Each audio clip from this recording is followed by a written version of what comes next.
asyhadu anna Muhammadan abduhu wa rasuluhu la nabiyya ba'dah. Allahumma shalli ala sayyidina Muhammad wa ala ali Muhammad.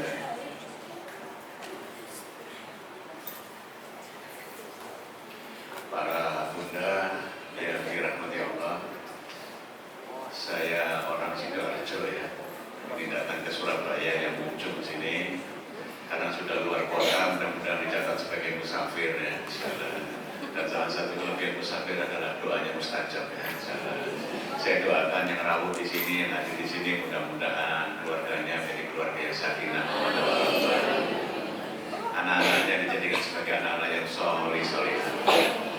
Dan nanti kalau punya mantunya juga soleh-solehah, besan yang soleh-solehah. Dan nanti di akhirat mudah-mudahan dikumpulkan oleh Allah bisa masuk surga sekeluarga. Baik, saya awali kajian pagi ini dengan sebuah cerita dulu. Pada saat hari Maulid Nabi beberapa yang lalu, saya ini bukan diundang ya, membawa rombongan jamaah masjid untuk mencari ilmu ke Malang. Kami hadir di Panti Lansia Wajak Malang. Nama panti lansianya adalah Panti Lansia Husnul Khotimah. Saya di sana ketemu dengan Mbak Kung dan Mbak Uti. Kalau menurut catatan administrasi ada kurang lebih 250 Mbak Kung, Mbak Uti yang ada di sana. Tentu tidak semuanya bisa ikut pertemuan dengan saya karena ada Mbak Kung, Mbak Uti itu yang sudah tidak bisa berbuat apa-apa, cuman ada di PAN saja ya, di tempat tidur, tempat bayang. Nah, saya sampaikan ke Mbak Kung, Mbak Uti di sana begini. Mbak Kung, Mbak Uti, hari ini alhamdulillah kita bertemu dalam momentum yang sangat bagus, momentum Maulid Nabi. Saya tidak mengajak bertepuk tangan, saya tidak mengajak menyanyi, saya tidak mengajak untuk bersenang-senang, tapi saya kepingin menyampaikan satu berita penting tentang bagaimana caranya kita nanti bisa dirindu surga. Ada yang minat masuk surga, Mbak Kung, Mbak Uti, semuanya angkat tangan ya, meskipun ada yang keberatan sekali angkat tangannya karena sudah stroke ya, berat sekali angkat tangannya. Nah, Mbak Kung, Mbak Uti, ciri-ciri orang yang dirindu di surga itu sudah kelihatan sejak di dunia, karena gaya hidupnya calon ahli surga dan gaya hidupnya calon ahli neraka itu sudah kelihatan di dunia, lifestyle-nya sudah kelihatan. Saya sampaikan Mbak Kung, Mbak Uti, salah satu ciri orang yang akan dirindu surga adalah punya kemampuan untuk memaafkan. Siapa yang menyampaikan indikator ini? Al-Quran sendiri di dalam surat Ali Imran 134 yang didefinisikan di situ orang-orang yang akan mendapatkan surga seluas langit dan bumi itu salah satu diantaranya adalah orang yang mampu memaafkan. Maka hari ini Mbak Kung, Mbak Uti, saya mengajak kita yang di Panti Lansia ini, mari kita maafkan teman-teman kerja kita dulu, tetangga-tetangga kita, keluarga kita, semuanya kita maafkan, termasuk kita memaafkan anak-anak. Mbak Kung, Mbak Uti, tiba-tiba suasananya sepi sekali dan semuanya nangis. Dan ada yang berani bilang ke saya, Ustaz, kalau saya disuruh sholat bisa, disuruh ngaji saya bisa, disuruh sholawatan saya bisa, tapi kalau disuruh memaafkan anak tidak bisa, Ustaz. Saya tidak bisa, Ustaz. Saya tanya, kenapa Mbak? Kok betul sakit memaafkan anak? Saya ini masih punya harta, saya ini punya rumah, tapi dipaksa oleh anak saya ke sini, dikirim ke sini. Saya nggak pernah terlihat anak saya itu nyambangi saya. Bagaimana mungkin saya bisa memaafkan anak saya, Ustaz? Nggak mungkin, saya nggak bisa. Saya nggak bisa. Saya juga tidak mau memaafkan anak-anak. Astagfirullahaladzim. Nangis terus Pak. Suruh yang lain ya Ustaz, tolong carikan bagaimana caranya supaya bisa masuk surga tanpa memaafkan. Saya tetap bilang, tidak bisa Mbak Kung, yang ngendikan begini Al-Quran bukan saya. Jadi kalau orang itu tidak bisa memaafkan, mungkin saja juga tidak akan mendapatkan maaf dari Allah. Mari kita coba untuk memaafkan anak-anak. Lebih keburu nangisnya.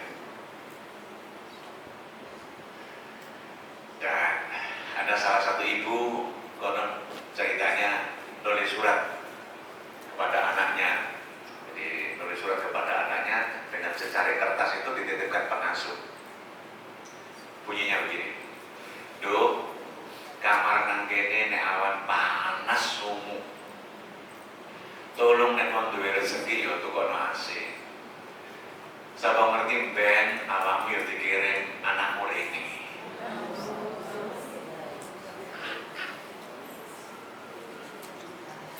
Saya tidak bisa menerangkan. Adakah di sini yang minat dikirim oleh anaknya untuk pelatihan? Sudah. Kira-kira Mbak Kum, Mbak Uti yang dikirim panti lansia dengan kondisi emosi kayak begitu tuh bahagia apa buatan? Maka kita perlu sekarang memikirkan bagaimana caranya keluarga kita ini, suami, istri, mertua, besan, menantu, dan anak-anak kita ini bisa bahagia ya. Karena banyak orang yang berkeluarga itu tidak bahagia. Jomblo ada yang tidak bahagia. Karena ditanya kapan nikah, tidak bahagia dia ya. Setelah menikah kira-kira apakah keresahannya hilang? Enggak. Apakah tetap punya masalah? Masih punya masalah. Ketika punya anak kira-kira masalahnya sudah hilang? Enggak, masih saja. Kira-kira kalau sudah punya mantu apakah tidak ada masalah? Masih ya Allah. Sudah punya cucu apakah masih ada masalah? Masih. Kapan terus bahagianya kita ini? Ya. Maka saya anjurkan, mari kita memilih hidup untuk berbahagia.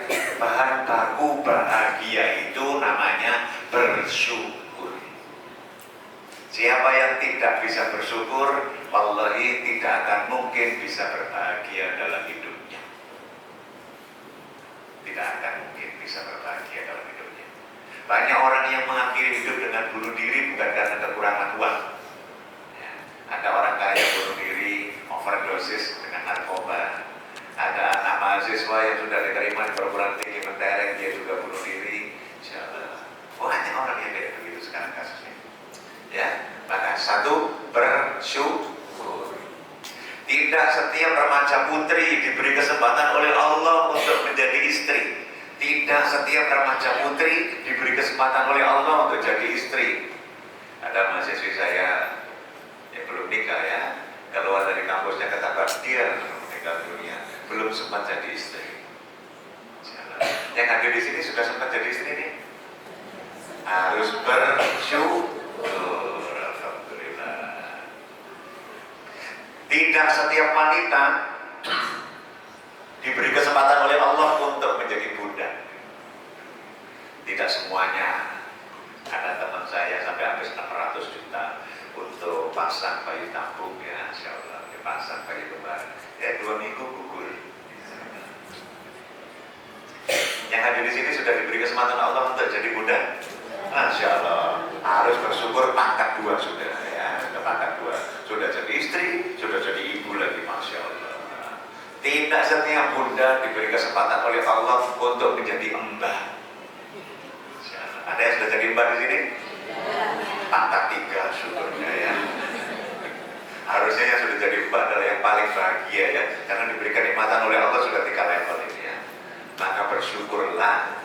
Bersyukur supaya kita bahagia, supaya kita tidak tersyukur di jalan yang kufur. Bersyukur. Ini gaya saya. Nanti kita bisa saling mengingatkan dengan tetangga-tetangga di sini, supaya nanti juga pahalanya sama dengan pahala saya. Saya akan mengingatkan penjenengan semuanya. Nanti penjenengan juga mengingatkan tetangga, sehingga malaikat mencatat, oh yang hadir di majelis taklim ini sama-sama saling mengingatkan. Ya, baik. Cukup kita mulai angkat tangan kanan kayak begini. Ini gayanya agak beda-beda ya, agak serpukul. Tangan kanan ya, insyaallah. Diletakkan di pundaknya sebelah kanan. Pundak tetangga sebelah kanan. Pundak tetangga. Bahkan pundak tetangga sebelah kanan gitu ya. Oke ya. Ikuti kata-kata saya. Ikuti kata-kata saya. Monggo, ikuti.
Bahkan tadi malam saya mendapatkan satu semacam keluhan konsultasi.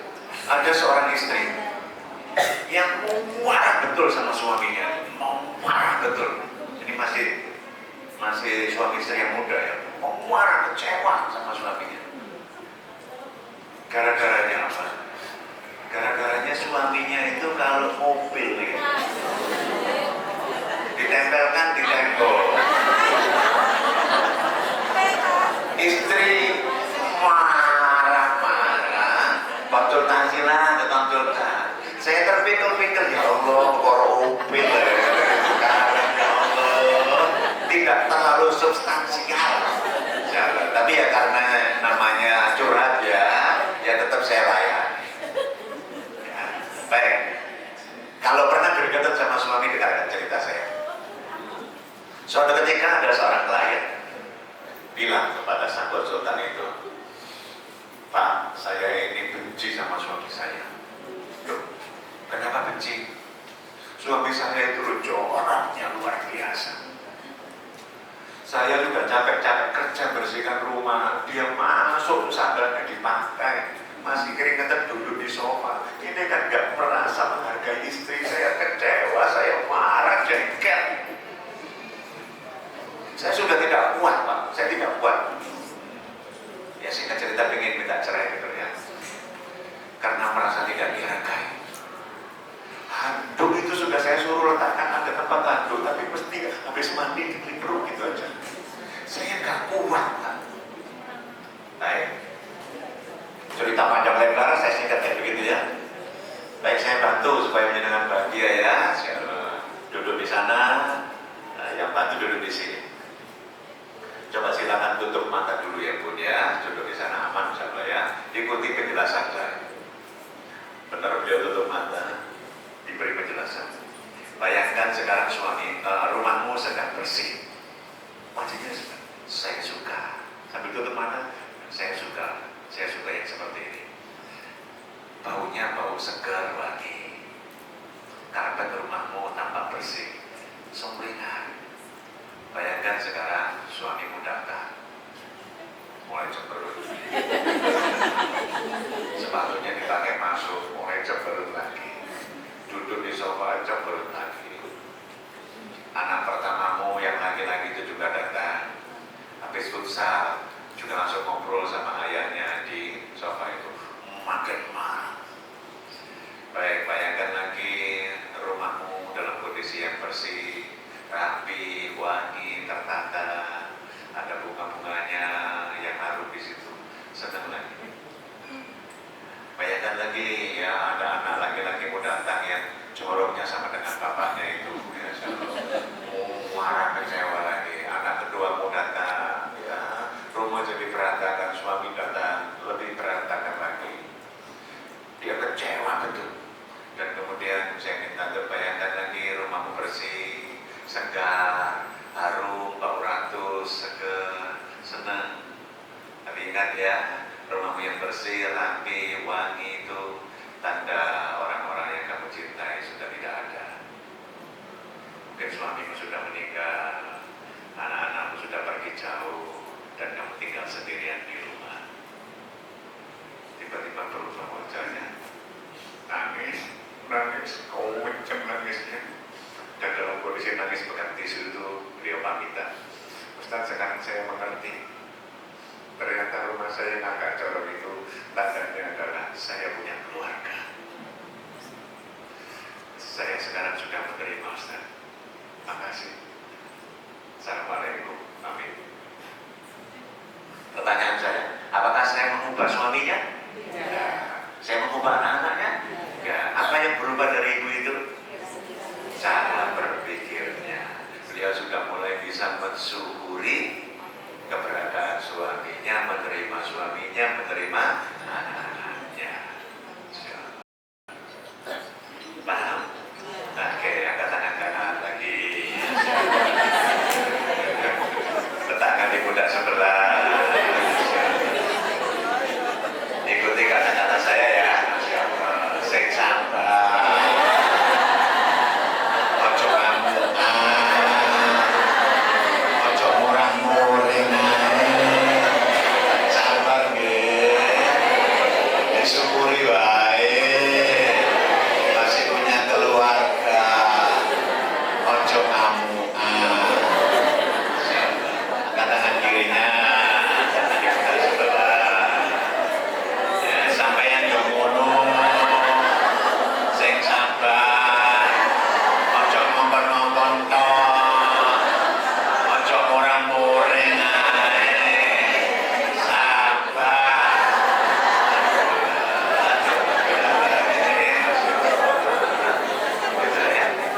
Nah kita ini kalau bahagia, ya, Masya Allah, masa hidup berpuluh-puluh tahun gak bahagia?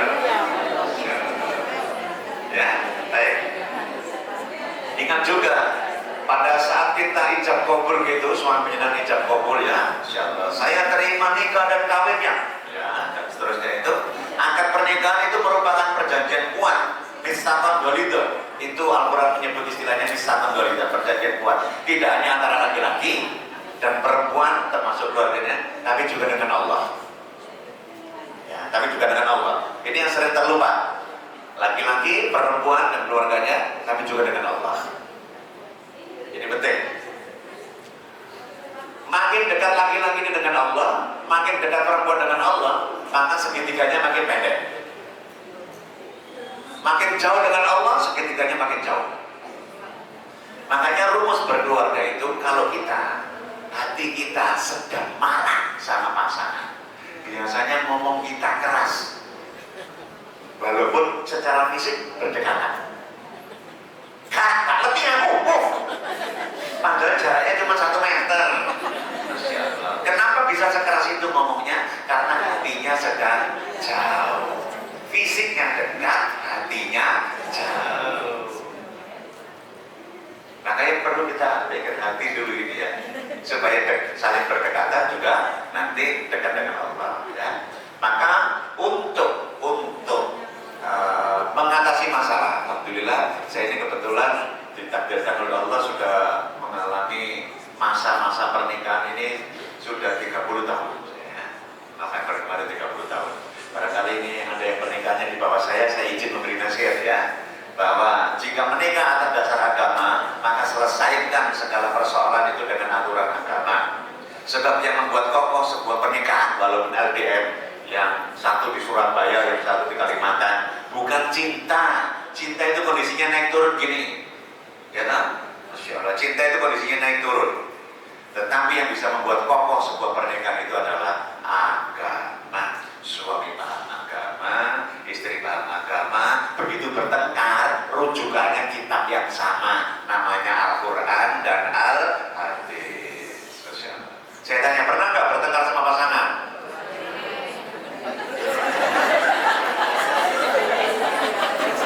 Pernah nggak? Kalau ada yang bilang, saya sekalipun tidak pernah bertengkar sama pasangan, saya yakin itu ataunya 2. 1, pencitraan. 2, suaminya sudah meninggal. Tidak ada pertengkaran. Jangankan penjenengan, Rasulullah saja juga pernah cekcok kok. Maka pegang rumus ini. Tidak ada pernikahan yang cocok. Tidak ada pernikahan yang cocok. Yang ada adalah saling mencocok-cocokkan. Dan saling mencocok-cocokkan itu sering menggerus hati kadang-kadang. Maka kita perlu ilmu. Harusnya setiap remaja putri itu sebelum menikah punya ilmu caranya jadi istri dan punya ilmu caranya jadi ibu. Laki-laki itu harus punya ilmu jadi suami sebelum menikah dan punya ilmu jadi ayah. Harusnya. Saya tanya, berapa orang di antara penjenengan yang dulu sebelum menikah sempat kursus caranya jadi istri, caranya jadi ibu? Barang 2 minggu aja. Ada yang sudah dapat sertifikat? Nggak ada. Berarti ini kan jadi istri dan ibu dengan cara bonek semuanya. Ilmunya belum ada, tapi berani mengurus persoalan yang sangat besar. Astagfirullahaladzim. Maka tolong jangan diteruskan kebiasaan kayak begitu. Sampaikan kepada anak-anak kita, kalau mau menikah, sibuklah menggenapkan ilmumu lebih dulu. Karena rata-rata keluarga yang mau menggelar pesta pernikahan itu sibuknya bukan pada ilmu pada kedua mempelai ini, tetapi sibuk untuk urusan resepsi. Jauh seragamnya kayak apa, konsumsinya kayak apa. Astagfirullahaladzim. Sehingga ketika berkeluarga, dua-duanya remuk gara-gara tidak punya ilmu. Bukankah ada kaidah yang sering disampaikan oleh para ulama, segala sesuatu yang ditangani oleh orang yang bukan ahlinya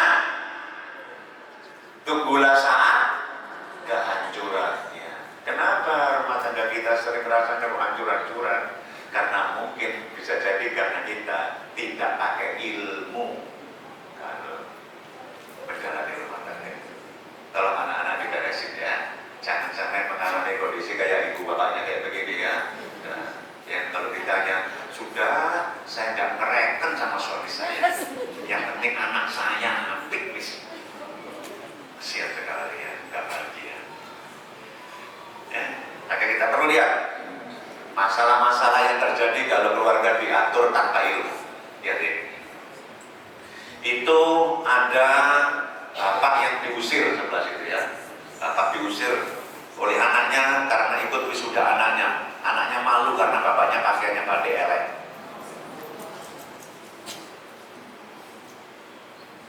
Ada yang sebelah sana, ada seorang ayah dibuang ke tempat sampah oleh anaknya. Dan ketika dipungut, diambil oleh dinsos, anaknya marah-marah, gak usah diambil, toh nanti pas sampai itu ada sisa-sisa makanan. Astagfirullahaladzim. Bermasalahnya ya. Ada sosok suami sadis di Malang yang tega membunuh dan memutilasi istrinya. Kira-kira suami begini ini waras apa enggak? Enggak waras ya. Astagfirullahaladzim. Ada di Ciamis itu suami itu memutilasi istrinya dan kemudian dagingnya dibagikan ke tetangga-tetangganya. Nah itu kalau nggak tahu kan sudah jadi rawon itu. Sampai segitunya. Dan yang bunuh suaminya sendiri. Suaminya tidak bahagia, istrinya juga tidak bahagia. Waras nggak suami kayak gini? Nggak waras. Contoh lagi. Kapan hari di Mojokerto ada seorang korban, ibu-ibu ya, siapa bakar suaminya sendiri. Kadang-kadang gaji ke-13-nya berkurang. Waras nggak ibu kayak begitu tuh? Ada istri bakar suami juga ya, di kuburaya kadang-kadang nggak dikasih uang untuk beli buku anak sekolah. Tidak bahagianya sudah nonton sampai gitu ya. Ada istri yang nyiram minyak panas ke suami, kesal karena disuruh goreng ikan. Ketidakbahagiaannya begitu banyak ya. Ada istri di Deli Serdang ya, membakar suami hingga tewas karena suaminya itu sering melakukan KDRT, gak tahan. Ternyata perempuan bisa galak juga ya.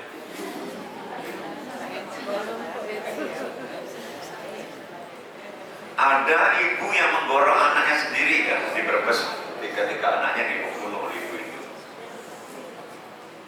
Ada yang seorang ibu yang kesel sama suaminya, mangkel sama suaminya. Ibu muda ini kemudian memaksa anak kembarnya untuk minum air segalon, ya. Dan anaknya kemudian mati karena kelempokan. Astagfirullahaladzim. Begitu remuknya keluarga itu ya. Termasuk yang di Mojokerto kemarin karena ada kasus judi online. Nah ternyata begini datanya Bun, Indonesia itu juara 1 di dunia untuk judi online. Juara 1 Indonesia ya. Yang lain-lain mah di bawahnya. Dan data menunjukkan 2,7 juta orang Indonesia main judi online, mayoritas pelajar dan ibu rumah tangga.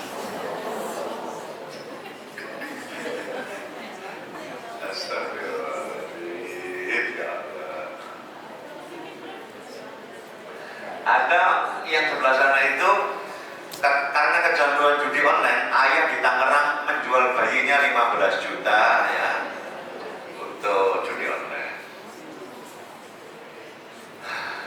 Banyak keluarga yang tidak bahagia ya. Ini data lagi Jawa Timur.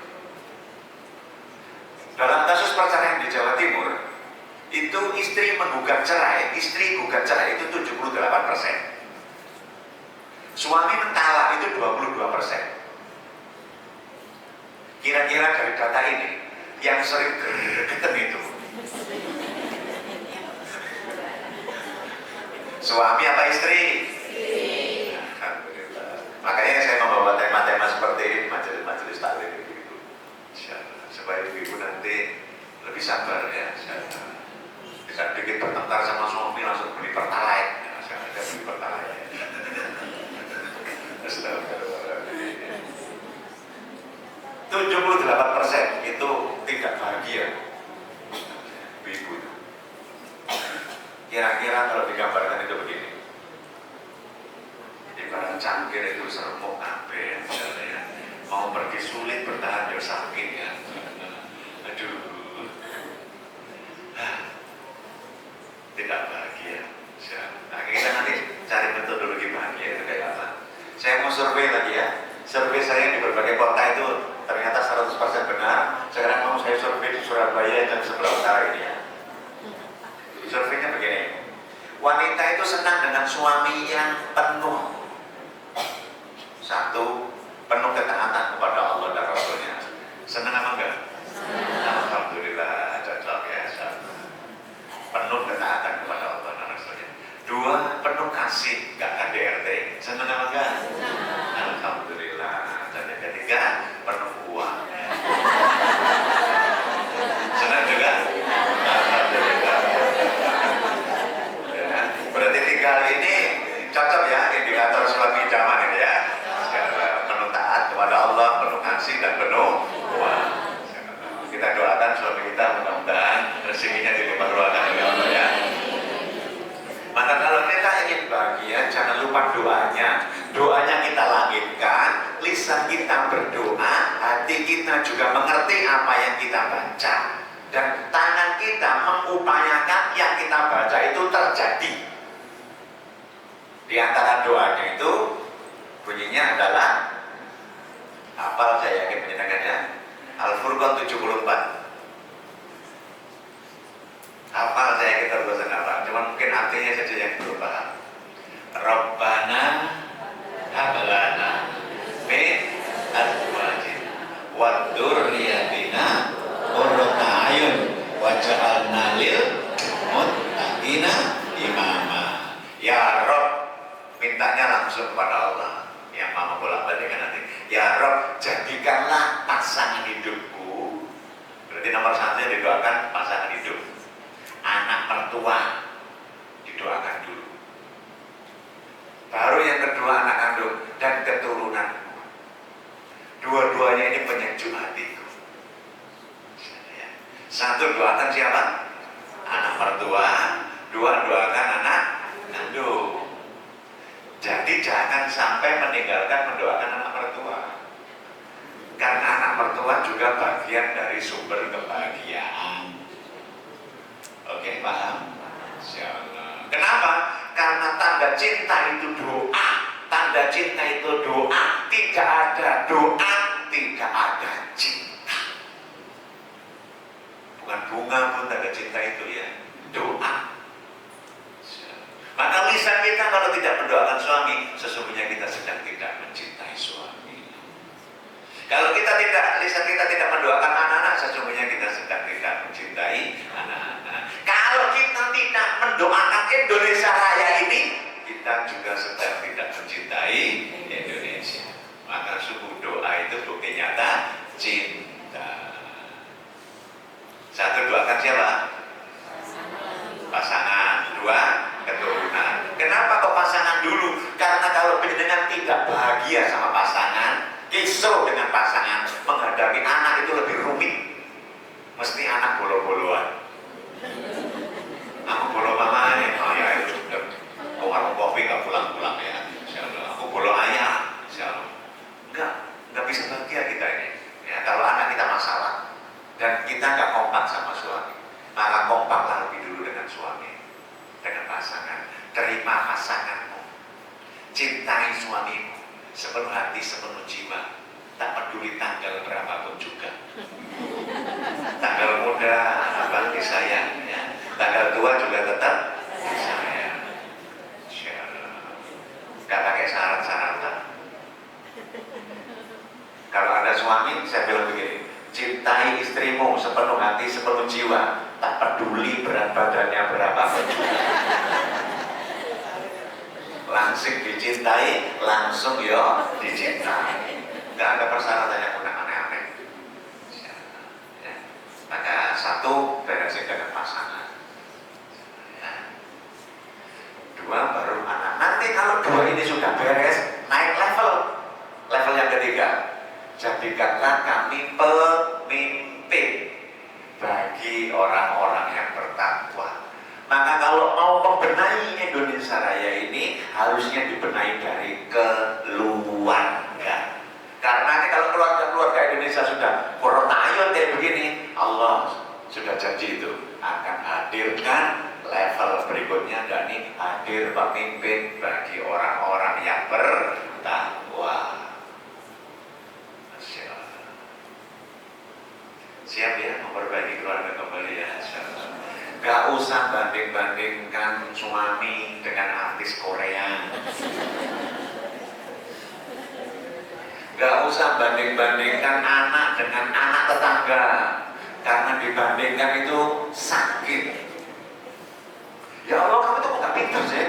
Kok kayak anaknya Bu Mufid itu loh. Anaknya Bu Mufid itu pintar ngaji, pintar mandi, gak kayak kamu gitu. Itu sakitnya bukan main anak itu dibanding-bandingkan. Rasanya gimana? Coba kalau ibu-ibu dibandingkan oleh suami gimana? Bu, kalau dandan yang cantik, yang sedap kayak Bu Mufid itu loh. Kira-kira responnya gimana? Oh, ya kan kalau Bu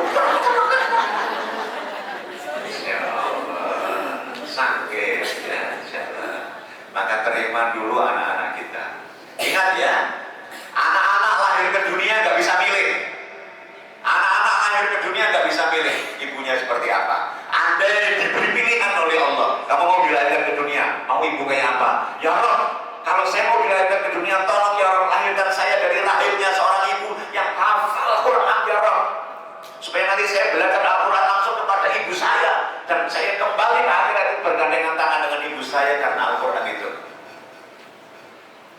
Coba kalau ada persyaratan kayak begitu, mungkin kita nggak punya anak. Sudah apa? Quran ini masih 30 juz? 3 juz? Atau jangan-jangan 3 surat?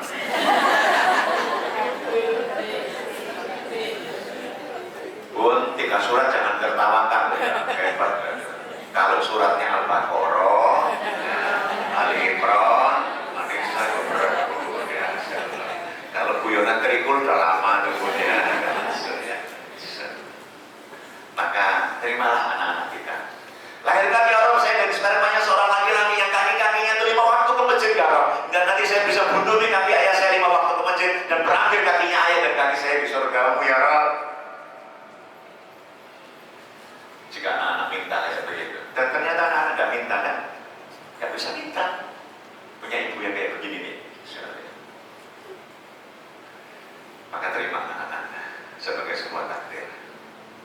Ya, dia ditakdirkan menjadi anak saya dan ibu ditakdirkan sebagai ibunya anak-anak, supaya anak-anak bersyukur punya ibu kayak begini. Kadang-kadang anak-anak kita itu, saya guru ya, saya tanya ke murid-murid, ayo anak-anak, karena yang sekolah Islam santun-santun anaknya, sebutkan satu kata yang paling mewakili karakter ibu. Santun-santun anak-anak. Huruf depannya C Ustaz, saya langsung positif deh. Pasti cantik kan? Bukan.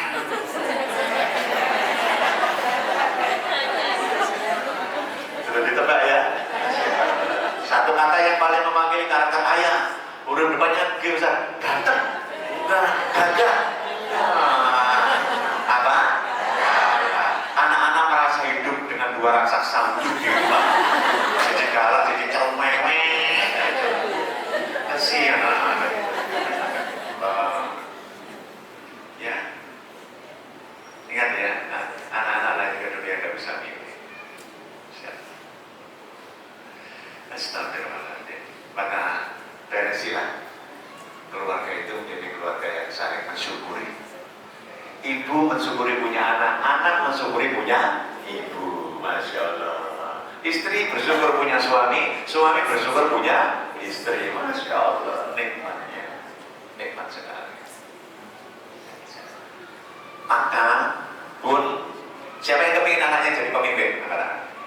Jadi pemimpin, jadi tokoh yang hebat ditakdirkan oleh Allah, menjadi anak-anak yang solid dan jadi pemimpin. Masya Allah. Semuanya ya. Levelnya harus dimulai dari suami dan istri.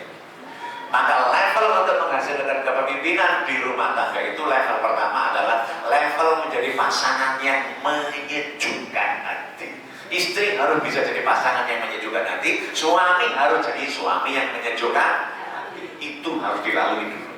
Kalau itu gagal, biasanya yang lain-lain akan gagal. Mengapa? Istri sering cekel sama suami, suami sering cekel sama istri. Saya tunjukkan obatnya ya, ini obatnya.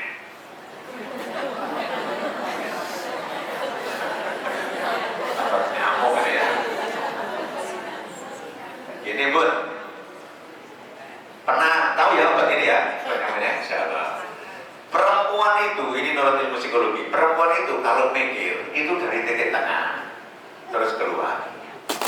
Ini gaya mikir perempuan. Dari kecil terus keluar terus besar.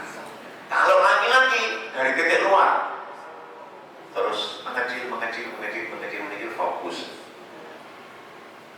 Beda apa sama? Beda. Berarti laki-laki dan perempuan itu berbeda. Jangan nuntut sama. Ya Allah Pak, mikirnya kayak aku itu kan ngerti sih. Makanya cekel aku. Ya iso. Dia laki-laki. Ya. Kita harus paham ilmu ini. Laki-laki, perempuan dari titik mana? Tengah. Terus kemana? Keluar. Makanya perempuan itu kalau kena masalah sedikit itu langsung ke tengah, hatinya jelas, terus keluar.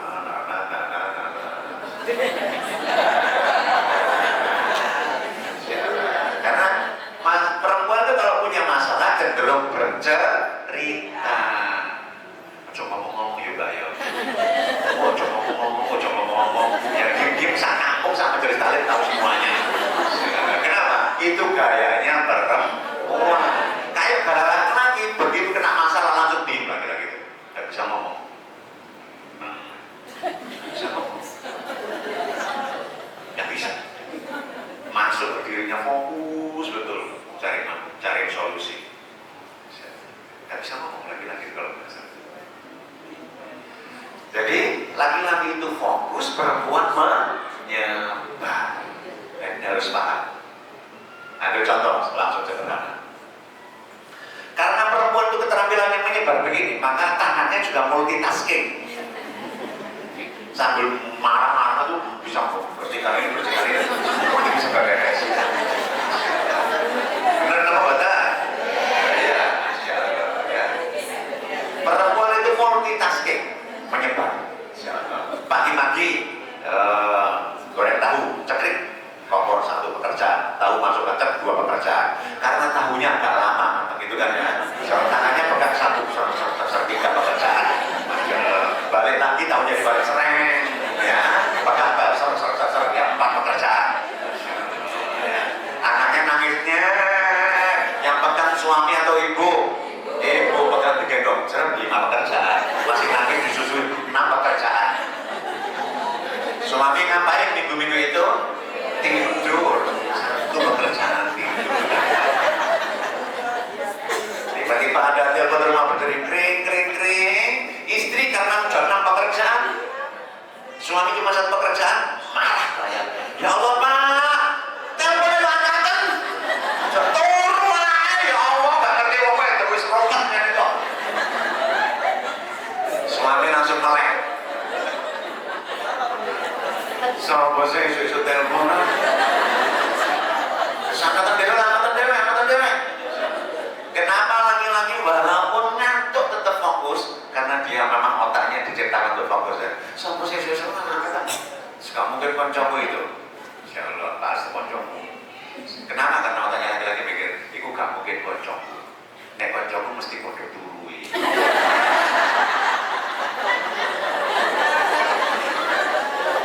Assalamualaikum, waalaikumsalam. Ternyata Mbak Sri ya. Begitulah perempuan dan begitulah laki-laki. Dan kalau laki-laki mau kau kendaki mirip dengan bahaya, ya nanti jadi LGBT ya. Ya begitulah laki-laki. Majelis taklim perempuan itu beda dengan laki-laki. Majelis taklim itu kalau mau mudah ustaz saja mau ribetnya bukan main ya. Soalnya sudah hubungi adminnya, diingatkan lagi, gimana semuanya, gitu ya. Nanti dipikirkan ya, itu nanti ada kuenya apa tidak. Kalau ada kuenya isinya berapa, terus beli di mana, ya. Harganya berapa per kotak, bungkusnya kotaknya jadi sudah ada diskusinya. Panjang lebar ya. Kenapa? Karena istri itu multitasking, sementara suami enggak. Suami itu fokus. Begitu kena masalah, diam. Dan jangan disuruh bicara. Contoh Rasulullah. Rasulullah pertama kali ketemu malaikat di Gua Hira. Apa yang terjadi pada tubuhnya Rasulullah? Dingin.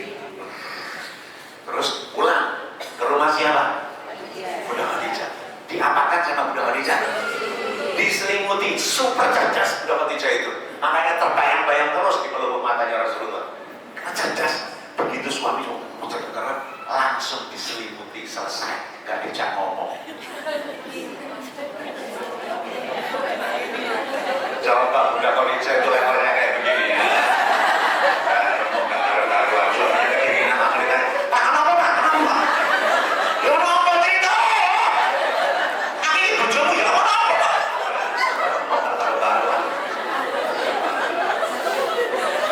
Itu rahasianya Bunda Khadijah itu super top markotop diingat sama Rasulullah. Walaupun sudah punya Bunda Aisyah, tetap sampai dicemburui padahal sudah meninggal.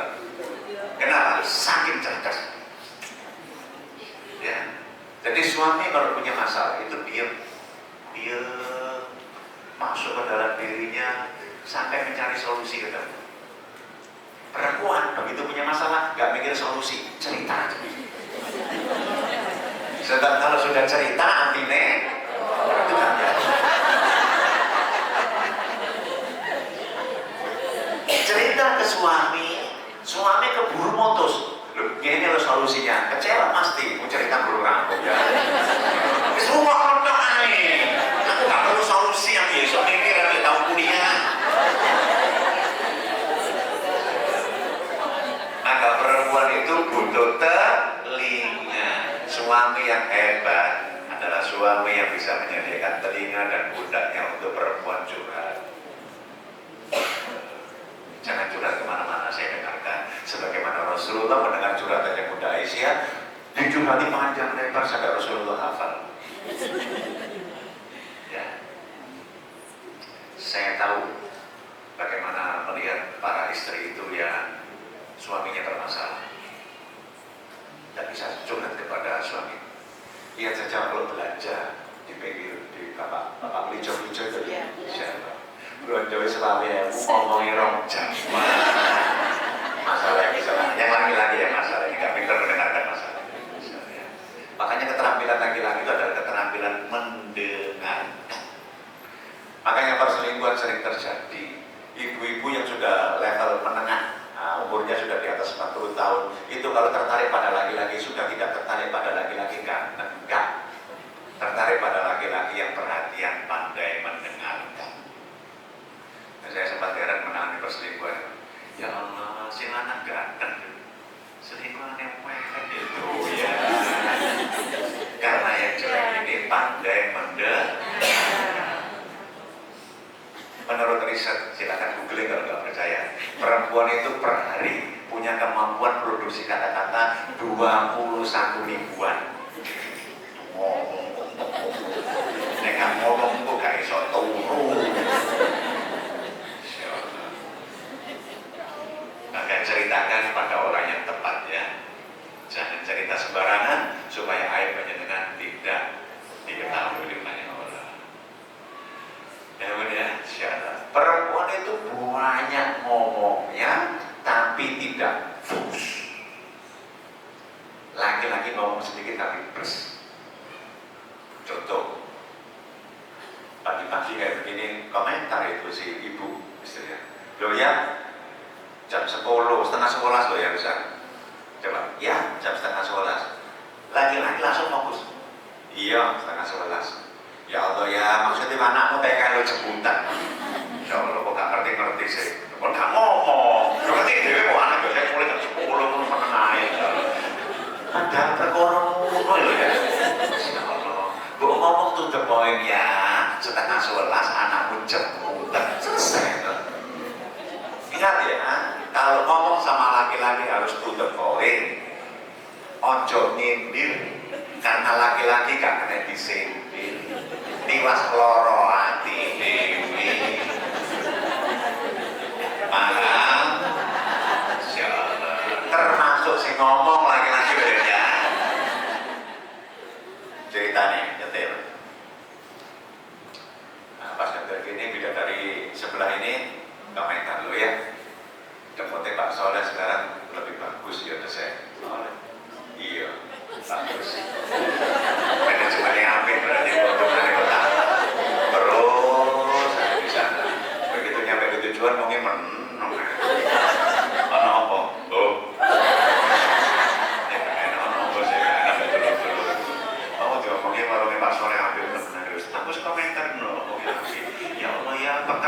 mau ditawari mampir ke. Astagfirullahaladzim, kamu gak ngomong. Ayo balik mana ngomong. Ngomong sing jelas.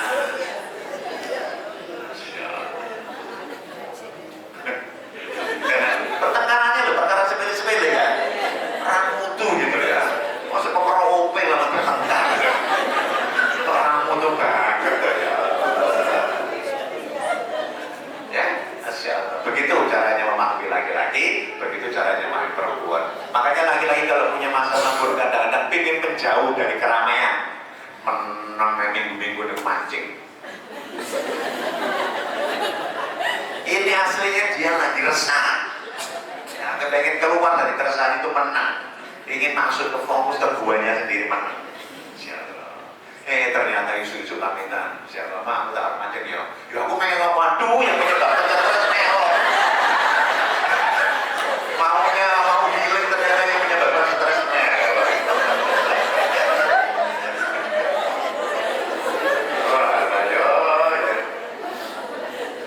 Ya, jadi bikinlah kemesraan itu dari yang sederhana juga. Nih contoh sederhana, Rasulullah suatu ketika dengan Bunda Ais minum. Setelah diletakkan, Rasulullah tanya, ya Humaira, namanya Aisyah, tapi manggilnya ya Humaira, duhai si pipi merah. Masya Allah. Maka punyalah panggilan yang mesra buat pasangan. Kalau jenengan dipanggil suami, berat, enggak. Baru faktanya yo lemu ya. Ini kan nangkok loh. Punyalah panggilan yang indah, sama suami punya panggilan yang indah. Panggilan yang indah. Rasulullah kemudian bertanya, ya Umairah, ya Rasulullah, tadi kamu minum di gelas ini di mana sebelah sana? Sudut sini ya Rasul, ini kelihatan bekasnya. Oh kalau begitu aku akan minum tepat di bekas bibirmu ya. Masya Allah, romantis banget. Bandingkan dengan suami-suami yang tidak ngerti ilmu romantis. Berat apa?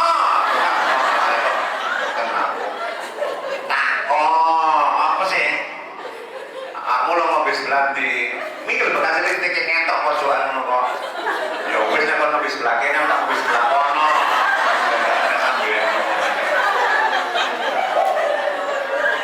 Astagfirullah. Ya. Kita beda sama Rasulullah ya. Romantis itu Rasulullah. Keliru besar kalau kita mengambil tokoh romantis itu namanya Romeo and keliru. Karena Romeo and Juliet itu yang pacaran kayak begitu tuh satunya mati, satunya ikut bunuh diri. Bunuh diri kira-kira tempatnya di surga neraka. Nggak di neraka kok kita ngefans. Ngefans sama Rasulullah. Ya, alhamdulillahirabbil alamin. Pahami ya bahwa gaya berpikir laki-laki itu berbeda dengan gaya berpikir perempuan. Harusnya yang begini ini kita ketahui sebelum menikah kan. Karena gue tahu kan ya. Masya Allah. Oke, coba angkat tangan kanannya dulu, jelas sebentar. Masya Allah. Letakkan di pundak sebelah. Ikuti kata-kata saya, sing romantis. Ojo galak-galak. Nek ngomong ojo galak-galak. Sabar deh.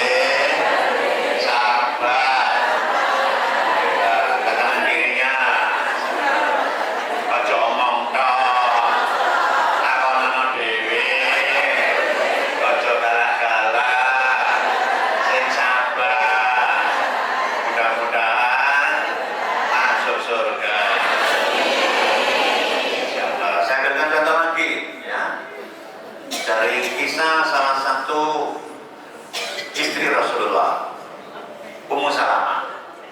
Suatu ketika Rasulullah berangkat ke Mekah bersama rombongan itu dihadang oleh kaum Quraisy, kafir Quraisy. Dihadang nggak boleh masuk ke Mekah, nggak boleh umroh, nggak boleh umroh. Posisinya Rasulullah dan para sahabat pakai ihram, nggak ada senjata. Rasulullah kemudian bernegosiasi, akhirnya menghasilkan perjanjian Hudaybiyah ya. Kemudian Rasulullah ngendikan kepada Sayyidina Umar, Abu Bakar dan seterusnya, kita sudah selesai umrah, potong rambutmu dan sembelih hewan ternakmu sebagai tanda selesainya umrah. Semuanya diam, tidak ada yang merespon beritanya Rasulullah. Diulang yang kedua, potong rambutmu, sembelih ternakmu sebagai tanda selesainya umrah. Semua sahabat diam, nggak merespon. Sampai ketiga kalinya diomong kayak begitu, tetap tidak merespon. Rasulullah agak kesel hatinya, masuk ke tenda, ketemu Ummu Salamah. Bagaimana Ummu Salamah menenangkan Rasulullah? Saya bacakan, ya Rasulullah, jangan kau marahi sahabat-sahabatmu. Dia sedang kecewa, tidak bisa ketemu dengan Ka'bah.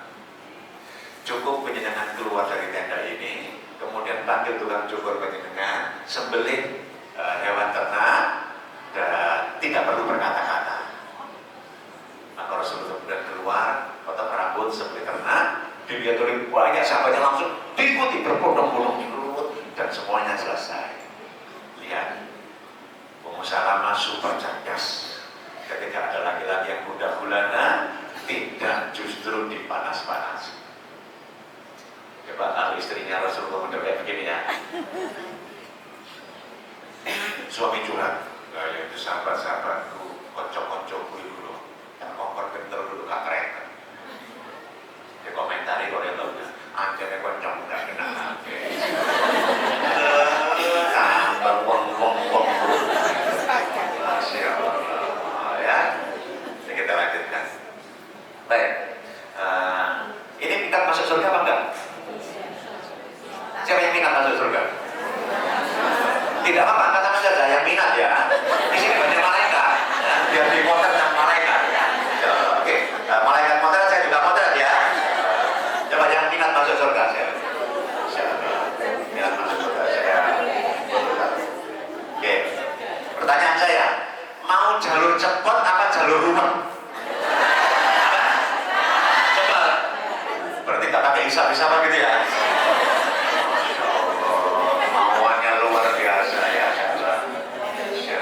Minat surga?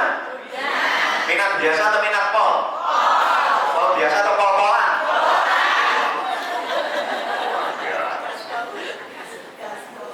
Ingat, sayangnya Rasulullah sama penjenengan, dengarkan baik-baik.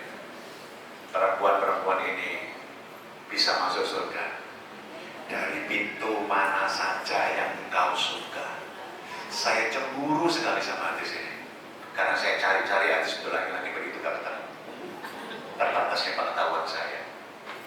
Perempuan-perempuan ini bisa masuk surga dari pintu mana saja yang dia suka. Masuk pintu sholat boleh, pintu zakat boleh, pintu jihad boleh, terserah.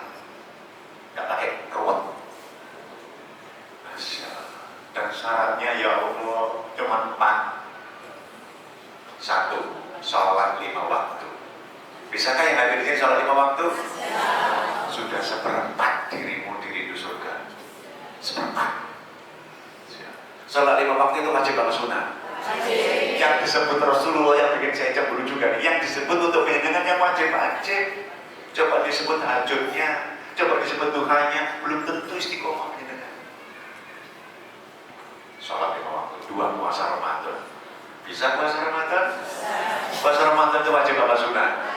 Masya Allah, tidak disebut sunnahnya. Anda disebut ayamul bidnya, Anda disebut Senin Kemisnya, Anda disebut puasa daunnya, belum tentu bisa. Sudah 2/4, sudah setengah dengan diri bulan surga. Yang ketiga, menjaga kemaluan, jaga aurat. Bisa? Masya Allah, sudah 3/4. Bener ya, jaga kemaluan, jaga aurat. Kalau belanja ke depan, tutup aurat. Jangan pakai daster bedak. Kalau Ustaz dekat aja enggak boleh. Asalkan menyenangkan masih perempuan, jangan coba-coba kayak begitu. Kalau ingin masuk surga jalur cepat tuh ya. 1, sholat 5 waktu. 2, puasa Ramadan. 3, menjaga kemaluan, aurat. Dan yang keempat, taat sama suami. Pertanyaan saya, mana yang paling sulit?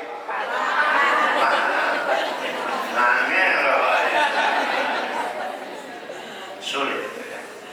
Saya anjurkan ya, sesulit apapun tolong bertahan. Kalau ingin jalur cepat surga ya, tolong bertahan.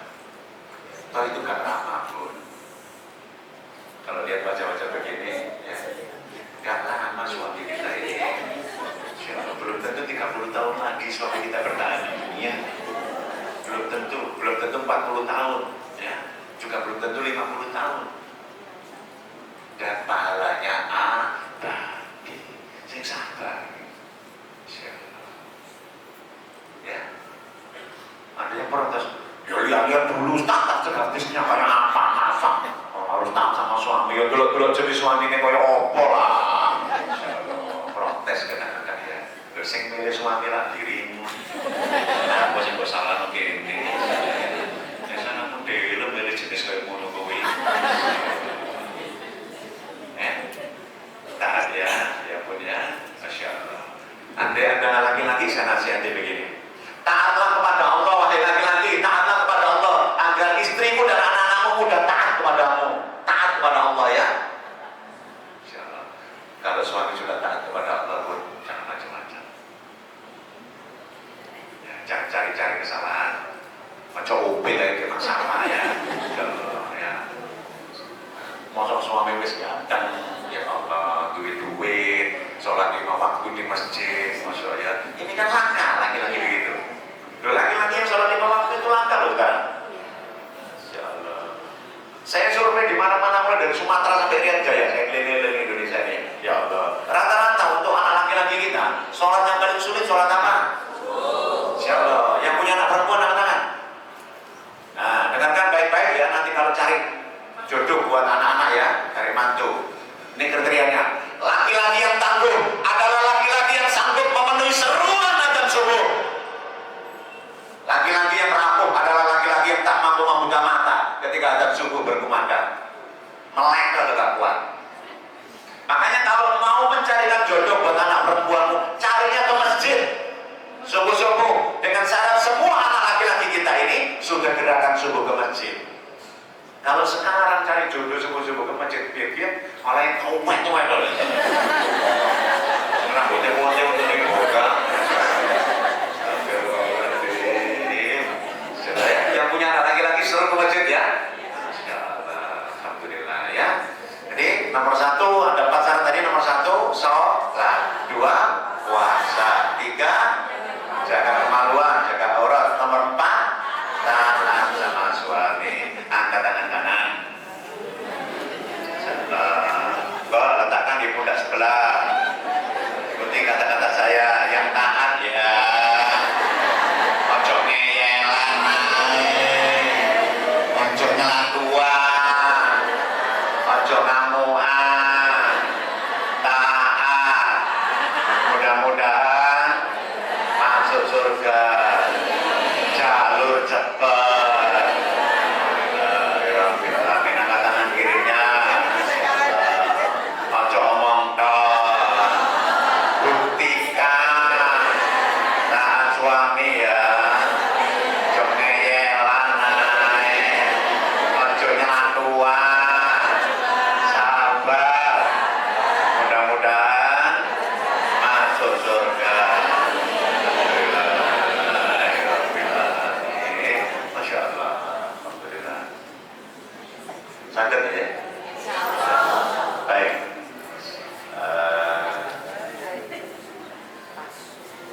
Ngaji itu sedikit tapi dipraktekkan.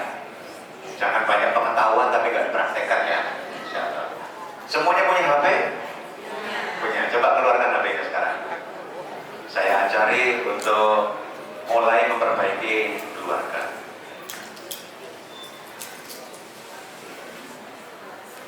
Sudah, nyalakan HP-nya. Sampun? Baik. Mari kita WA suami kita masing-masing. Silakan, tuh ini ya. WA. Oh, sondo. Pelik banget sih sama suami. Sudah?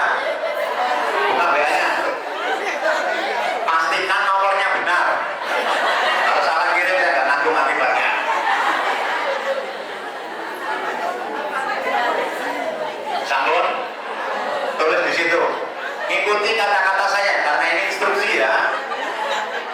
tulis bismillah. Bismillah. Ya, kasih koma, bismillah koma. Aku, aku bukan aki ya, salah. Aku. Bismillah koma aku atau pulau atau terserah dengan aku. Tulis berikutnya cinta. Terus salah mereka.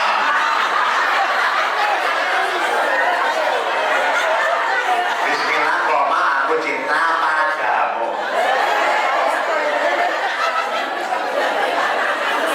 Sudah jangan mikir lagi, langsung tekan kirim, langsung tekan kirim.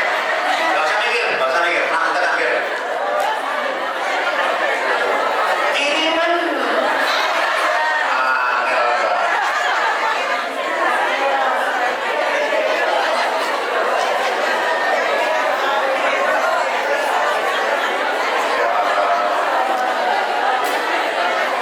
Insya Allah suami kita sedang bahagia sekarang ya.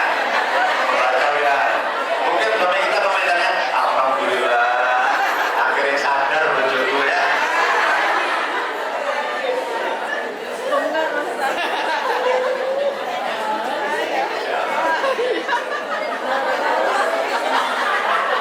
Loh, ada yang ribut itu? Ada yang sudah dibalas kan? Apapun balasan suami, jangan terlalu dirisaukan. Tugas kita tadi adalah menstimulasi kebahagiaan suami.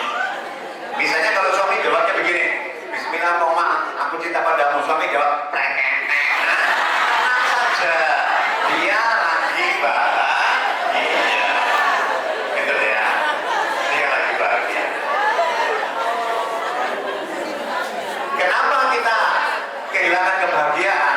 Karena kita sudah terlalu lama tidak memakai alat-alat untuk berbahagia. Kita terlalu sibuk dengan rutinitas. Ya, nggak apa-apa bilang kayak begitu. Saya juga menjaga diri saya sendiri supaya istri dan saya itu tetap ada komunikasi. Itu saya jaga betul. Walaupun sudah 30 tahun menikah. Masya Allah. Kelihatan ada tertawa ngekek-ngekek. Mungkin jawaban suami kan gak sangat miring kan? Astagfirullah. Oke, contoh. Udah biarkan suami kita bahagia ya. Baik. Saya tanya ulang. Minat masuk surga? Mau sekeluarga atau sendirian? Masya Allah. Anak-anak diajak apa enggak? Anak mertua diajak apa enggak? Siapa yang minat masuk surga sama anak kandung? Sama anak kandungnya, yang minat masuk surga sama anak kandungnya. Masya Allah. Oke, turunkan. Yang minat masuk surga sama anak mertua.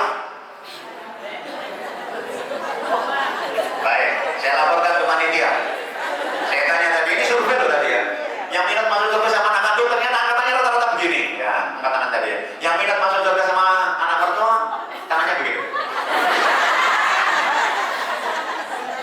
Saya nggak ngerti ini ada apa ya.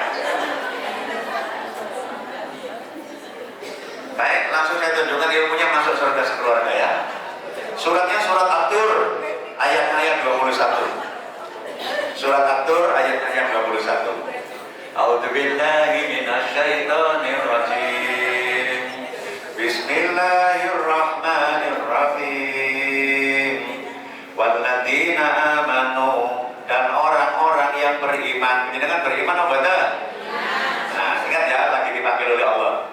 Walladzina amanu wa tabathum dzurriyyatuhum biiman alhaqna bihim dzurriyyatahum wa ma alatnahum min amalihim min syai' kullu imrin bima kasaba rahin.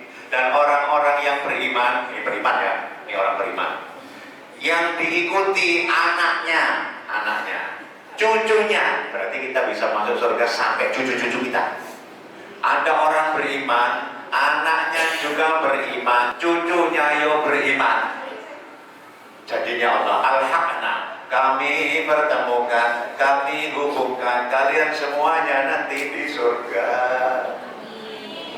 Syaratnya orang ini beriman, terus anaknya yo beriman, cucunya yo beriman, maka nanti akan dihubungkan, dipertemukan di surganya Allah. Ini ayat favorit saya, senang sekali saya dengan ayat ini, Masya Allah. Nikmat rasanya kalau saya ketemu cucu ya, nanti ketemu di surga ya ayat, Masya Allah. Asalkan sama-sama beriman. Maka tugasnya orang tua adalah melakukan kaderisasi iman agar anak-anaknya, cucu-cucunya beriman sebagaimana panjenengan juga beriman kepada Allah.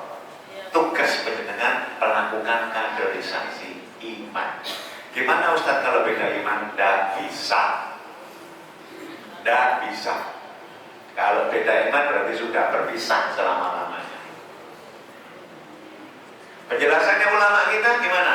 Kalau ada seorang ayah, surganya tinggi sekali. Ayah surganya tinggi. Anak ini surganya rendah. Tapi sama-sama di surga ya, sama-sama beriman. Apa yang akan terjadi? Ayah akan pasti rindu anaknya. Anaknya akan diangkat oleh Allah. Diangkat terus derajatnya. Terus sampai dipertemukan surga ayahnya. Dan surga ayahnya tidak diturunkan. Kira-kira anak seperti ini beruntung gak punya bapak kayak gitu?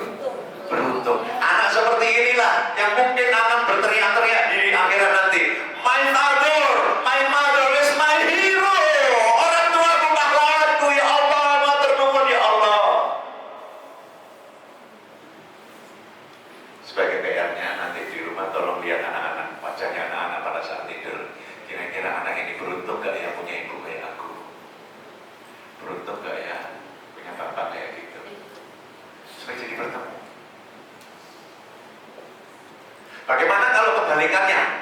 Anaknya surganya tinggi sekali surganya tinggi, hafal 30 juz, sedekahnya Masya Allah, sudah haji, sudah umroh, Masya Allah, dalahnya luar biasa, surganya tinggi sekali. Sementara ibu bapaknya surganya rendah, hafalnya cuma 3 surat tadi, kan beda loh. Masya Allah. Apa yang akan terjadi? Maka ibu ini, orang tua ini akan diangkat derajatnya. Terus diangkat derajat. Dan dalam proses pengangkatan derajat ini, dalam salah satu hadis itu dipotret orang tua ini sampai gumpul bingung. Ya Allah, ini apa ya Allah? Kok bagus sekali ya Allah? Kaget diangkat derajat, bingung. Sampai ketemu derajat anaknya dan derajat anaknya tidak turunkan. Kok bisa begitu? Ada hadis yang bercerita, ada orang yang diangkat derajatnya di surga yang bertanya bagaimana bisa terjadi ini untukku ya Allah. Maka dikatakan kepadanya, itu karena anak-anakmu beristighfar untukmu. Allahumma firli dunubi wali walidayya warhamhuma kama rabbayani shaghira. Ya Rob, ibu saya ya Rob, ibu saya yang masih terbata-bata baca Quran itu ya Rob, ibu saya ya Rob, tolonglah ya Rob, ibu saya. Ampuni dosa ibu kami ya Rob, sebanyak apapun dosanya. Jadikan setiap tetes darahnya saat melahirkan kami ya Rob, setiap tetes air susu yang bisa jadi nutrisi tubuh ini ya Rob, jadi tetes-tetes pengampunanmu ya Rob. Saya mencintai ibu kami ya Rob, tolonglah ibu kami ya Rob. Anak-anakmu kemarin beristighfar kayak begini untukmu, ada harapan besar. Maka pastikan sekarang, kalau kita nggak terlalu hebat untuk urusan agama, dorong anak-anak kita menjadi soleh-solehah ya. Masya Allah, berjuanglah untuk urus keluarga sampai dengan nanti ditakdirkan oleh Allah di dunia ini bahagia, di akhirat masuk surga. Masya Allah. Nanti Masya Allah, cukup ini yang bisa saya sampaikan. Mudah-mudahan manfaat. Ya, insya Allah saya kembalikan kepada pembawa acara. Monggo saya persilakan.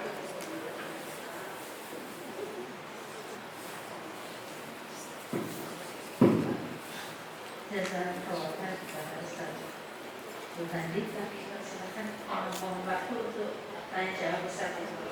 Kami silakan kepada ibu-ibu atau saudari yang ingin bertanya pada kesempatan pertama pada daerah.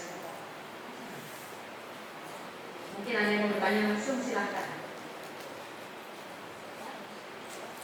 rekaman.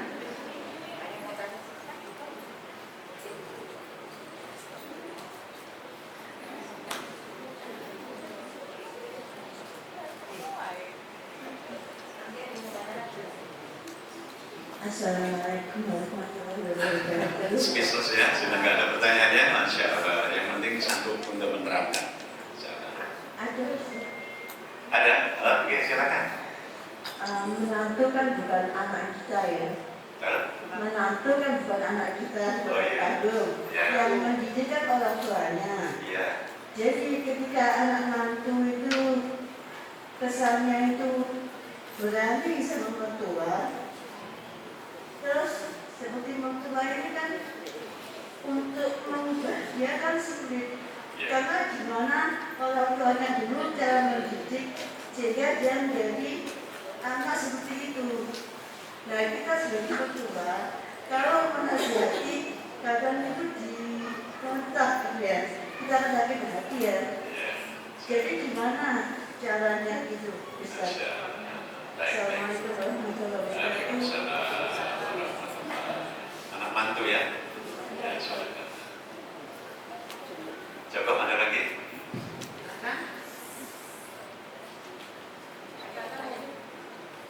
Baik, baik. Saya jawab dulu. Sebentar, saya ulang anak menantu tadi ya. Ya.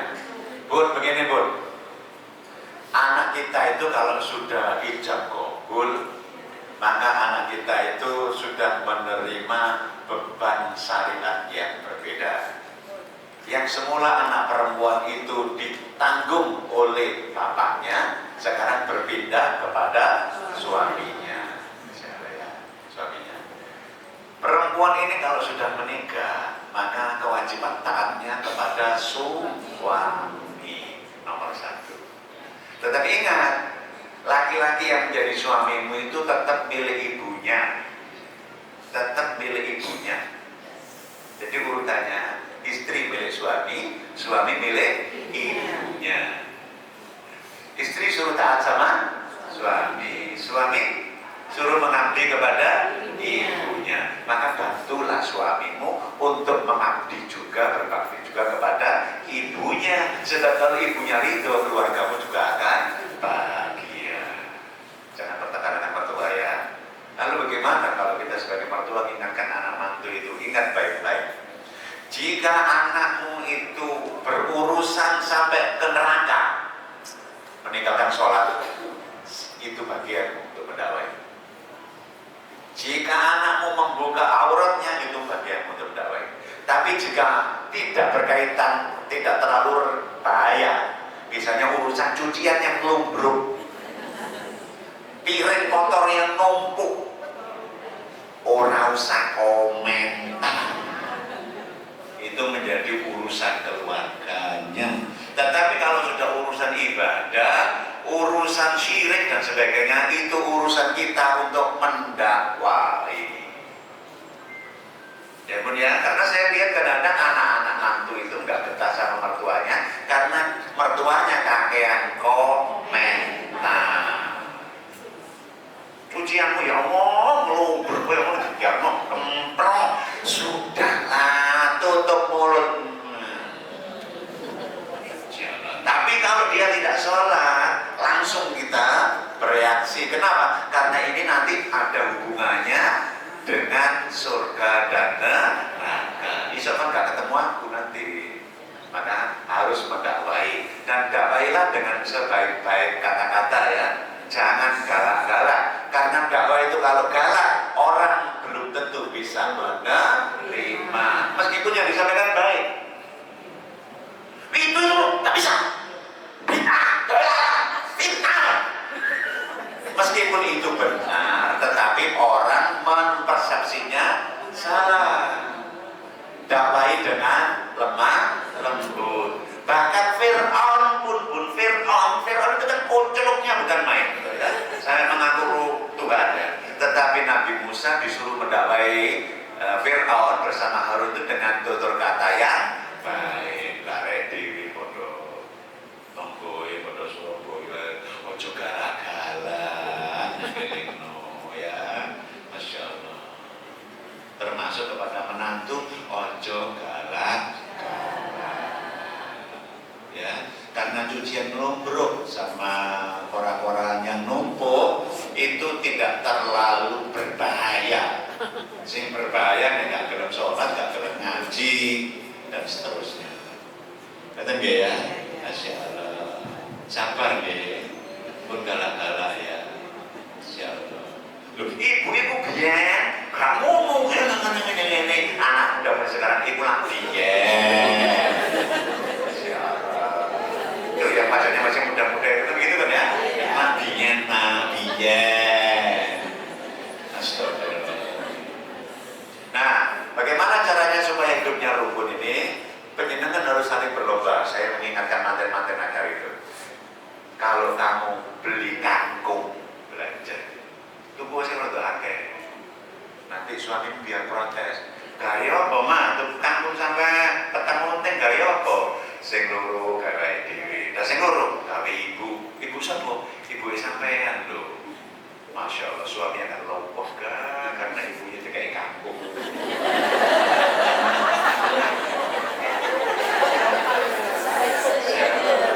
Sepele, tapi itu menyenangkan suami loh.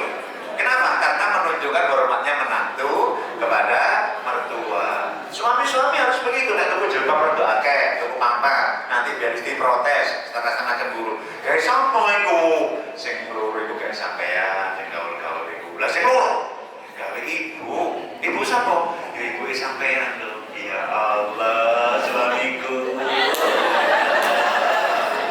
Berlombalah memuliakan orang tua pasangan masing-masing. Meskipun itu metu bukan.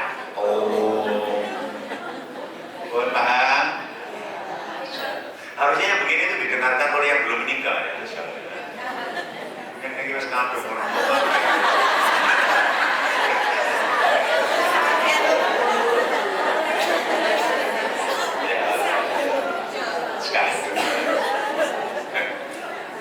Ada lagi Bu?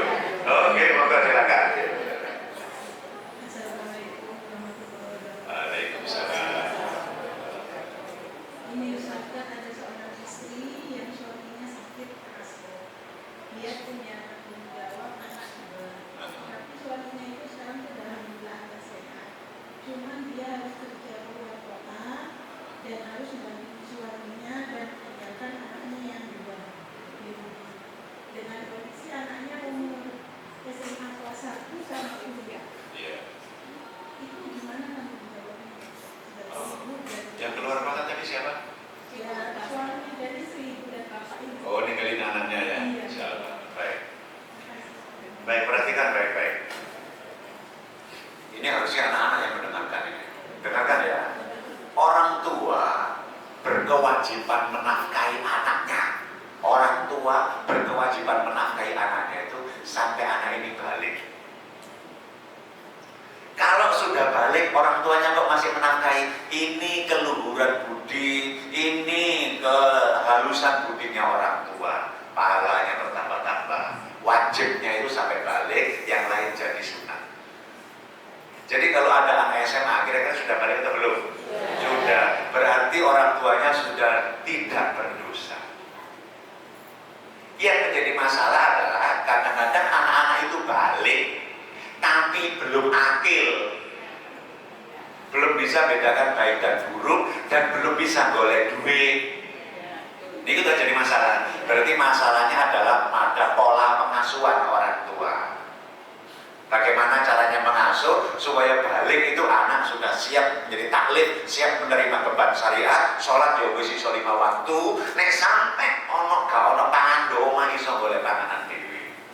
Harusnya begitu. Tapi pendidikan kita kan gak gitu kan. Insyaallah. Maka nanti kalau ini berlanjut, saya mengajak jenengan nanti lebih dalam ya teknik mendidik anak. Karena anak-anak sekarang itu anak-anak yang tidak tangguh. Banyak yang rapuh, dikit-dikit nangis, dikit-dikit healing. Kenapa? Penyebabnya adalah orang tuanya sendiri. Kok bisa? Karena rata-rata OKB, orang kaya baru itu punya pikiran kayak begini. Ojo sampai anakku soro koyo aku biyen. Nah itu salah. Kenapa? Anaknya jadi waktu balik tidak punya kecakapan hidup. Insyaallah. Sampai SMA gak bisa boleh duit TV. SMA. Bahkan untuk sing S1 lulus perguruan tinggi guru bisa boleh duit TV. Masih gini terus. Itu kesalahan pengasuhan. Ya, maka harus kita bersih. Contoh, sekolah sudah ngatur bagaimana ngatur anak supaya survive, pinter mengatasi kehidupan. Dibikinlah sekolah itu persami.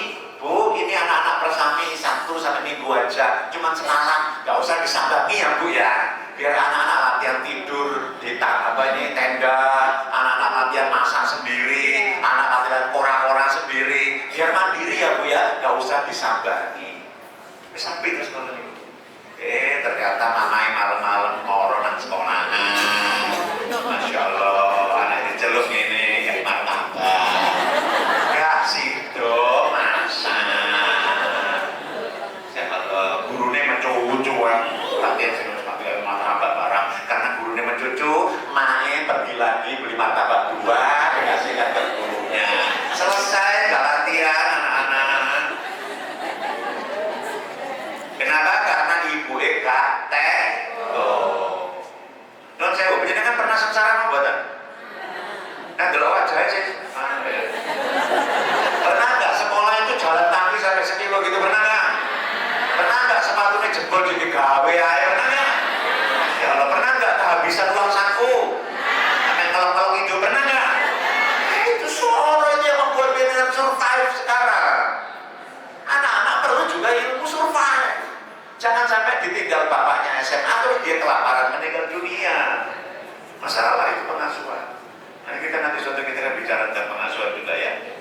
Insyaallah. Jadi bagaimana caranya supaya anak-anak mandiri? Insyaallah. Terus sampai terus menikah gini. Ya. Jadi akan jauh lebih baik kalau bapaknya itu menyiapkan anak-anaknya supaya anaknya bisa hidup mandiri. Jadi persoalan penting ya, insyaallah. Tapi kalau belum mandiri ya perlu disiapkan. Itu saya kira. Silakan ada yang lain. Mumpung bertemu dengan ahlinya ini kesempatan kita. Silakan ibu bertanya langsung.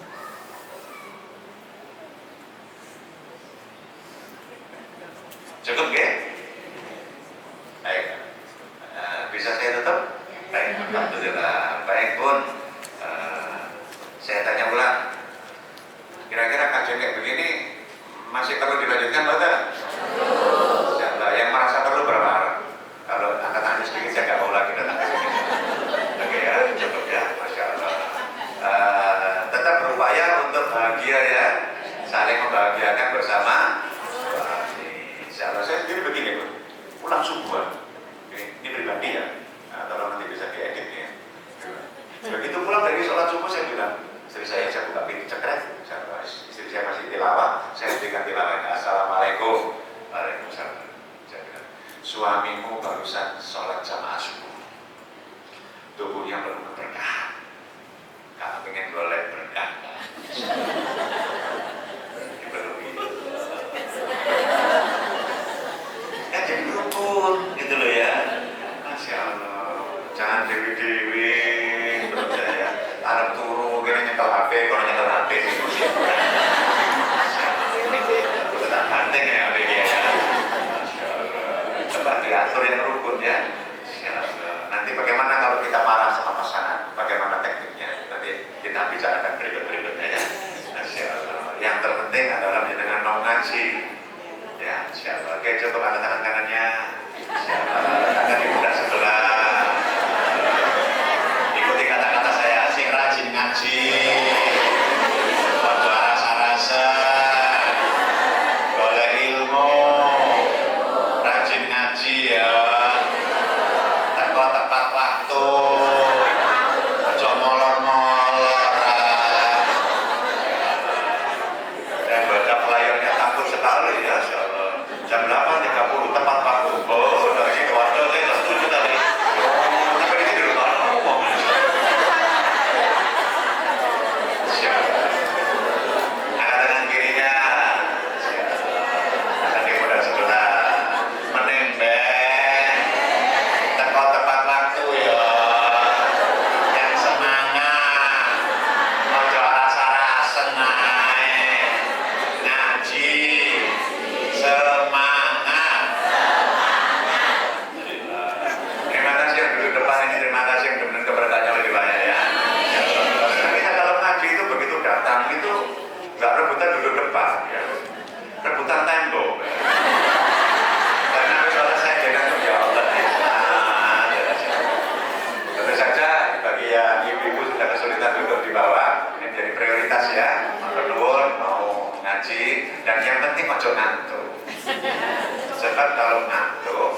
persepsinya beda.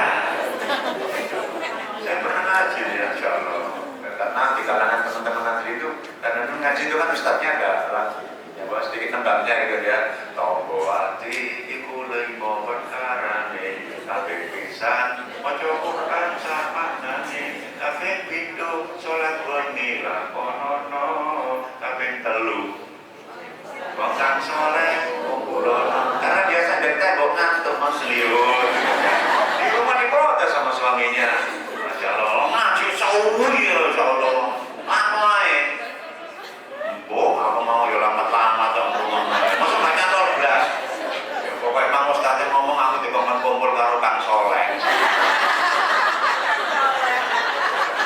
Kalau Kang Soleh kumpul, nangkepnya kumpul karo Kang. Cemburulah suaminya ya. Terus, Masya Allah, kita cukupkan sampai di sini. Kita akhiri dengan doa kafaratul majelis. Kafaratul majelisnya nanti lewat MC aja ya. Kita berdoa sebentar ya kita ya. A'udzubillahi minasyaitonirrajim. Bismillahirrahmanirrahim. Allahumma sholli ala Muhammad wa ala ali Muhammad walhamdulillahirabbil alamin. Ya Allah, ya Ghafur, hamba-Mu yang hadir dalam majelis ilmu ini ya Rabb, mengaku dengan semengaku-ngakunya ya Rabb, telah banyak kesalahan yang kami perbuat ya Rabb. Ampuni kesalahan kami sebagai seorang istri, ampuni kesalahan kami sebagai seorang ibu, manakala kami pernah zalim kepada suami kami, zalim kepada anak-anak kami karena terbatasnya ilmu yang kami punya ya Rabb. Ampuni kesalahan kami ya Rabb, ampuni kesalahan kami. Terlebih ampuni kesalahan kami ya Rabb sebagai seorang ibu, sebagai seorang anak, manakala kami pernah durhaka kepada ibu kami, kepada ayah kami karena keterbatasan ilmu kami. Ampuni ya Rabb, ampuni ya Rabb. Kepadamu kami menyembah, kepadamu kami mohon pertolongan, pengampunan dan perlindungan. Jadikan ya Rabb keluarga kami keluarga yang sakinah mawaddah warahmah, keluarga yang Kau takdirkan masuk surga sekeluarga. Jadikan anak-anak kami ya Rabb anak-anak yang sholih dan sholihah. Allahumma arinal haqqa haqqa warzuqna ittiba'ah wa arinal batila batila warzuqna ijtinabah. Rabbana dzalamna anfusana wa illam taghfir lana wa tarhamna lanakunanna minal khasirin. Rabbana hab lana min azwajina wa dzurriyyatina qurrata a'yun waj'alna lil muttaqina imama. Rabbana atina fid dunya hasanah wa fil akhirati hasanah wa qina adzabannar ya Rabb. Wa qina adzabannar wa qina adzabannar. Subhana rabbika rabbil izzati amma yasifun. Wassalamun alal mursalin walhamdulillahi rabbil alamin.